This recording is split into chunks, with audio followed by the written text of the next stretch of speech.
কারা বাংলার সম্মানের কথা বলছেন? যারা যাদের রাজত্বে, যাদের শাসনকালে এই রাজ্যের মন্ত্রীকে দেখা গেছে তার খাটের তলা থেকে টাকা বেরোতে, মন্ত্রীর বান্ধবী একাধিক মন্ত্রী জেলে, তারা বাংলার সম্মান মানিয়েছে? বাংলা নিয়ে তারা কথা বলবে? আমরা প্রশ্ন করছি মমতা বন্দ্যোপাধ্যায়কে, 21শে জুলাইয়ের কমিশনের রিপোর্ট কোথায়? 21শে জুলাই নিয়ে যে বক্তব্য হলফনামা আকারে তৃণমূল নেতা মনীশ গুপ্ত কমিশনের সামনে রেখেছেন, এগুলো কেন প্রকাশ্যে আনা হচ্ছে না? মমতা বন্দ্যোপাধ্যায়ের বই যত পড়বেন তত দেখবে মানসিক হাসপাতালে লোকজনদের সংখ্যা বাড়ছে দিনের পর দিন। তো সেই কথা যত মমতা বন্দ্যোপাধ্যায় বলবে, তার লোকেরা যত তার লেখা বই পড়বে, সেটা তাদের মধ্যে এই বিষয়গুলো সঞ্চার হবে। বাংলায় বাংলা ভাষার ওপর যে অত্যাচার, গণতন্ত্র যেমন 21শে জুলাই প্রাণ দিয়ে আমরা বাঁচিয়েছি, মা মাটি মানুষকে সম্মান দিয়ে বাঁচিয়েছি, তেমনি মনে রাখবেন বাংলা ভাষার ওপর সন্ত্রাস আমরা মেনে নেব না, পায়ে পড়লেও মেনে নেব না, আপনারা ক্ষমা চাইলেও মেনে নেব না।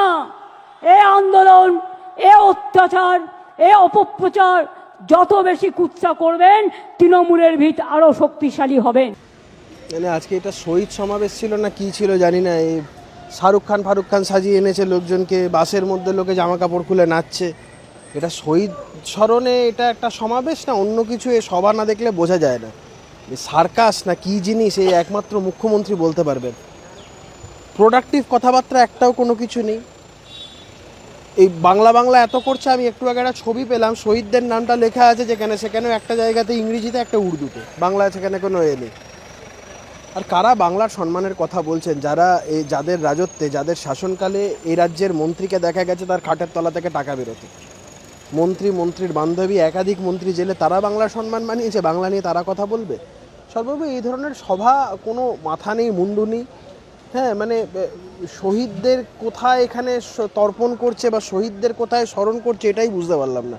গোটা সভা থেকে একটা জিনিসই অস্পষ্ট থেকে গেল, সেটা হচ্ছে শহীদদের কোথায় এখানে স্মরণ করা হলো। আপাদমস্তক আমি বলছি এটা হচ্ছে গিয়ে ওই একটা বিনোদনের মঞ্চ হিসাবে তৃণমূল এটাকে বেছে নিয়েছে। একটা দিন বছরের যেখানে গ্রামগঞ্জের আমাদের বহু মানুষজন, তারা, আমি এটা খারাপভাবে দেখি না, গ্রামগঞ্জের বহু সাধারণ তৃণমূলের যারা কর্মী সমর্থকরা রয়েছেন, তারা আজকের দিনটা কলকাতা দেখতে আসে, খাওয়া দাওয়া করে ঘুরে বেড়ায়, এই অবধি ঠিক আছে, কিন্তু এর বাইরে কোনো কিছু না। আচ্ছা তুমি একটা কথা বলো তো, এই সরকারটা 2011 সালের প্রতিষ্ঠা হওয়ার পরে আজকে এটা 2025 সাল, 21শে জুলাই কমিশনের কি হলো মমতা বন্দ্যোপাধ্যায় বলতে পারছেন?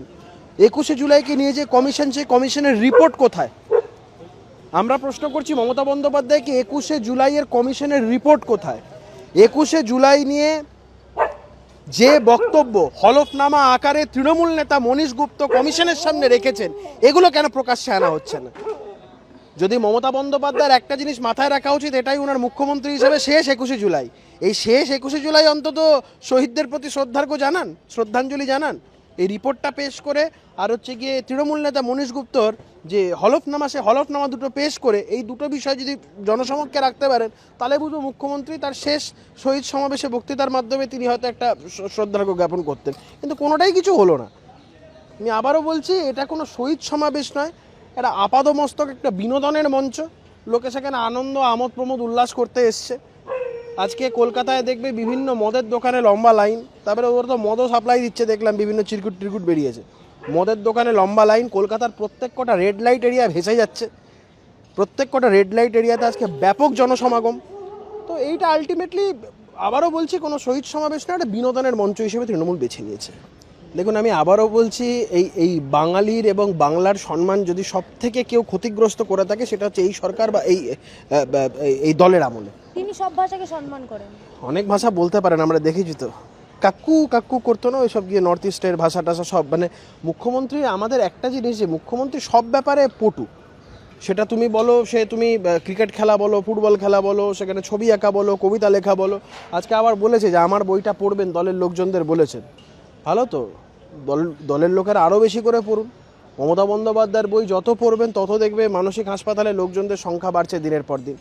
তো সেই কথা যত মমতা বন্দ্যোপাধ্যায় বলবে, তার লোকেরা যত তার লেখা বই পড়বে, সেটা তাদের মধ্যে এই বিষয়গুলো সঞ্চার হবে। আমরাও চাই মমতা বন্দ্যোপাধ্যায়ের লেখা বই তাদের দলের লোকেরা পড়ুক, বুঝুক যে কার নেতৃত্বে দল করছি। বইতে কবিতা লেখা আছে, বলছে কেমন আছো, থ্যাংক ইউ, মা কোথায় ঘেউ পড়ুক, বুঝতে পারবে কি জিনিস, কার সাথে দল করছে, কার নেতৃত্বে দল করছে। এই কয়েক বছরে 40% সংখ্যাটা মনে রাখবেন, বেকারত্বের হার কমিয়েছি। যেখানে বিজেপি বলেছিল তারা প্রতি বছর 2 কোটি করে চাকরি দেবে, তারা দিতে পারেনি। আর আমরা অন রেকর্ড বলছি 40% বেকারি আমরা কমিয়েছি। এটা বাংলার মানুষের গর্ব।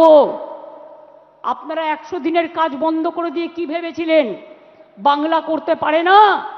আজকে আমরা কর্মশ্রী করেছি, তার মধ্যে দিয়ে 77 লক্ষ জব কার্ড হোল্ডারদের আমরা কাজ দিয়েছি এবং প্রায় 83 কোটির বেশি শ্রম দিবস আমরা তৈরি করেছি। এই অশিক্ষিতের মতন কথা বললেই তো সমস্যা। আইআইটি কার প্রকল্প?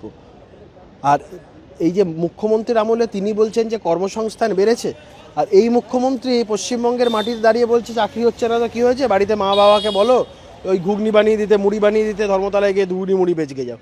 তো এই মুখ্যমন্ত্রী যদি এই কথা বলেন, আবার উল্টো দিকে বলছেন কর্মসংস্থান বেড়েছে।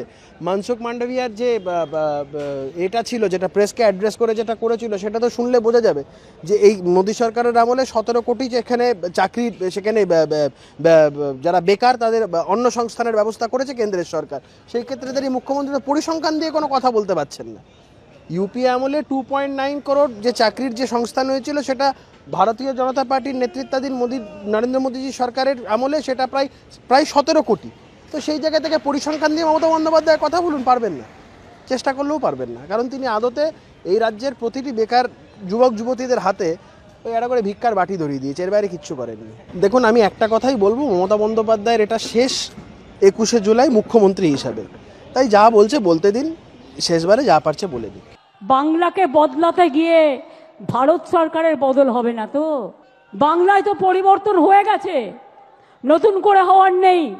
দিল্লিতে পরিবর্তন করার আছে, আগামী দিন দিল্লিকে পরিবর্তন করতে হবে। তা বাংলা হচ্ছে জন্মভূমি, বাংলা হচ্ছে তার ভিত্তিপ্রস্তর। আজকে ফাউন্ডেশন স্টোন ইনাগুরেশন করলাম দিল্লিকে উৎখাত করবার। আজকে শহীদ স্মরণে, শহীদ রক্তে তর্পণ করে বলছি, তোমরা যতক্ষণ বিদায় না নিচ্ছ আমাদের তো থামবে না লড়াই, আমাদের লড়াই থামবে না। ও দিল্লি কেন, এখান থেকে বাংলাদেশ চলে যাক, শ্রীলঙ্কা চলে যাক, পাকিস্তান চলে যাক, যেখানে চলে যাক, বাংলাটাকে নিস্তার দিন। আর বাদ বাকি পশ্চিমবঙ্গের বাইরে যেখানেই যেতে যাবে সবাই বান্ডিল করে পাঠিয়ে দেবে।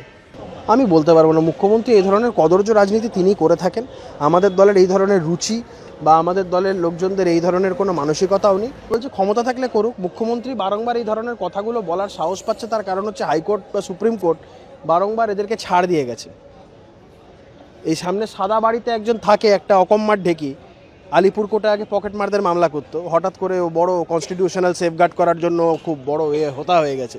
এমন কথা বলছে যে আইন কানুন মানা যাবে না, অনেক যা রায় দিচ্ছে সেগুলো মানা যাবে না। তো মুখ্যমন্ত্রী এই ধরনের যেগুলো কথাগুলো বলছে আইন কানুন পাল্টে দেওয়ার বা এগুলো করে দেখুক না। ভারতবর্ষে এখন হাইকোর্ট সুপ্রিম কোর্ট বলে বস্তুগুলো আছে, মুখ্যমন্ত্রী যা খুশি তাই করতে পারবেন না। এর আগেও অনেকবার অনেক কিছু করতে গেছেন, পারেননি।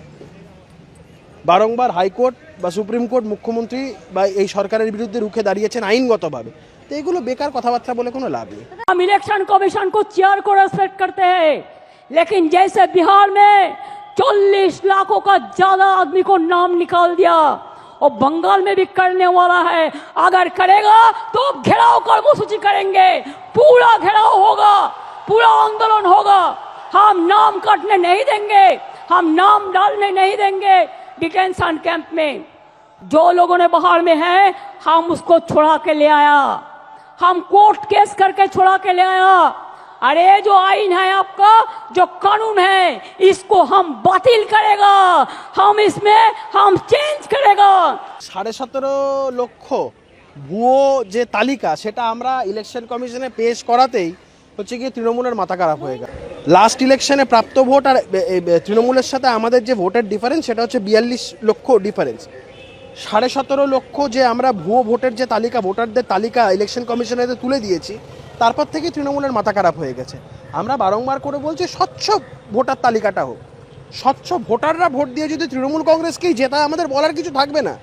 কিন্তু পশ্চিমবঙ্গের হচ্ছে গিয়ে তোমার এই বর্ডার অ্যাডজয়নিং 8টা ডিস্ট্রিক্টে যেভাবে, আমি তোমাকে বলবো ভুতুরে ভোটারদের সংখ্যা যেভাবে বেড়েছে, 46টা অ্যাসেম্বলি সেগমেন্ট এমন আছে যেখানে দেখা যাচ্ছে ওটা বায়োলজিক্যাল গ্রোথ নয়, প্রায় 100-120% ভোটার সংখ্যা বেড়ে গেছে। এবং তার মধ্যে প্রায় হচ্ছে গিয়ে সংখ্যাগরিষ্ঠ সংখ্যাটাই হচ্ছে মুসলমান ধর্মাবলম্বী মানুষজনদের। সমস্যাটা এই জায়গাটাতে। এই রাজ্যের বসবাসকারী বা এই দেশে বসবাসকারী হিন্দু বা মুসলমানদের নিয়ে কাউকে নিয়ে সমস্যা নেই। ওপার বাংলা থেকে শুধুমাত্র আমার ভোটের স্বার্থে আমি লোক ঢুকিয়ে আমার ভোট ব্যাংকটাকে মজবুত করব, এটা চলতে পারে না। ভারতীয় জনতা পার্টি স্বচ্ছ ভোটের তালিকার কথা বলছে, তাদের তৃণমূল যদি তাদের মধ্যে জিতে আসতে পারে আসবে, কোনো অসুবিধা নেই। ভুয়ো ভোটের উপরে ভর করে কেন আসতে হবে মমতা বন্দ্যোপাধ্যায়?